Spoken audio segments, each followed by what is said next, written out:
أعوذ بالله من الشيطان الرجيم. بسم الله الرحمن الرحيم. الحمد لله والصلاة والسلام على नबीना मोहम्मद। उम्मीद करता हूँ आप खैरियत से होंगे। आज हमारी क्लास रमज़ान दुआ की है। रब्बना आतिना फिद्दुनिया हसनतन वफिल आखिरति हसनतन वक़िना अज़ाबन्नार। اللهم إنك عفو تحب العفو فاعف عنا. اللهم إنك عفو تحب العفو فاعف عنا. اللهم إنك عفو كريم تحب العفو فاعف عنا. يا حي يا قيوم يا حي يا قيوم يا حي يا قيوم. اللهم اعتق رقابنا ورقاب آبائنا وأمهاتنا وإخواننا المسلمين من النار. اللهم اعتق رقابنا من النار. اللهم اعتق رقابنا من النار. اللهم تقبل صيامنا وقيامنا ودعاءنا. لا إله إلا أنت سبحانك إنا كنا من الظالمين. لا إله إلا الله عدد ما مشى فوق السماوات والأرضين والدرج. والحمد لله الذي بيده مفاتيح الفرج. يا فرجنا يا فرجنا يا فرجنا إذا أغلقت الأبواب. ويا رجاءنا إذا انقطعت الأسباب وحيل بيننا وبين الأهل والأصحاب. اللهم اختم لنا بخير واجعل عواقب أمورنا إلى خير. اللهم اختم لنا شهر رمضان برضوانك والعتق من نيرانك والعتق من نيرانك والعتق من نيرانك. واجعل مالنا إلى أعلي جنتك برحمتك يا أرحم الراحمين.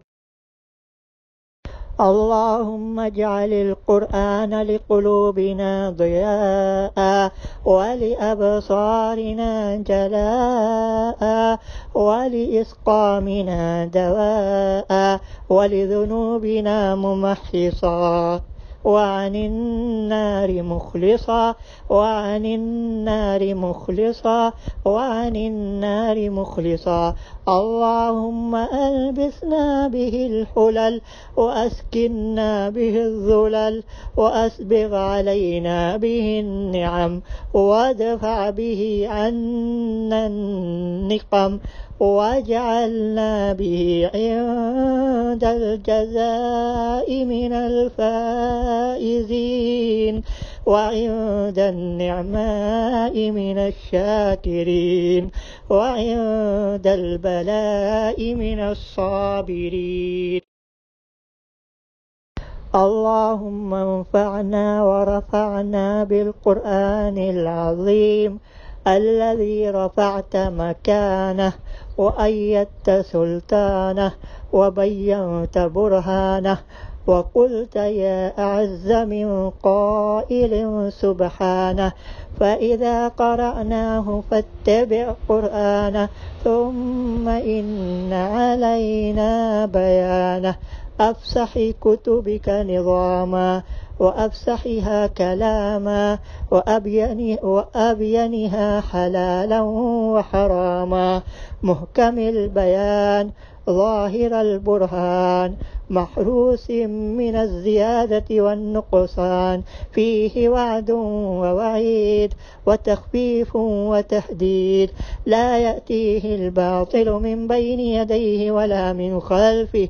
تنزيل من حكيم حميد. يا سميع الدعاء يا سميع الدعاء إلهنا إلهنا. اللهم هذا الدعاء ومنكم إجابة وهذا الجهد وعليك التقلان ولا حول ولا قوة إلا بالله العلي العظيم. اللهم أعز الإسلام والمسلمين. اللهم أعز الإسلام والمسلمين وأذل الشرك والمشركين ودمر أعداءك أعداء الدين واجعل هذا البلد آمنا مطمئنا وسائر بلاد المسلمين. اللهم إني أعوذ بك من جهد البلاء ودرك الشقاء وسوء القضاء وشماتة الأعداء يا حي يا قيوم. اللهم هذا الوباء اللهم هذا الوباء اللهم هذا الوباء. اللهم إني أعوذ بك من البرص والجذام ومن سيء الأسقام يا حي يا قيوم. اللهم تقبل منا إنك أنت السميع العليم وتب علينا إنك أنت التواب الرحيم واغفر لنا ولوالدينا ولجميع المسلمين. ربنا لا تزغ قلوبنا بعد إذ هديتنا وهب لنا من لدنك رحمة إنك أنت الوهاب. ربنا هب لنا من أزواجنا وذرياتنا قرة أعين واجعلنا للمتقين إماما. سبحان ربك رب العزة عما يصفون وسلام على المرسلين. اللهم صل على محمد وعلى آل محمد كما صليت على إبراهيم وعلى آل إبراهيم إنك حميد مجيد. وبارك على محمد وعلى آل محمد كما باركت على إبراهيم وعلى آل إبراهيم إنك حميد مجيد. وآخر دعوانا عن الحمد لله رب العالمين.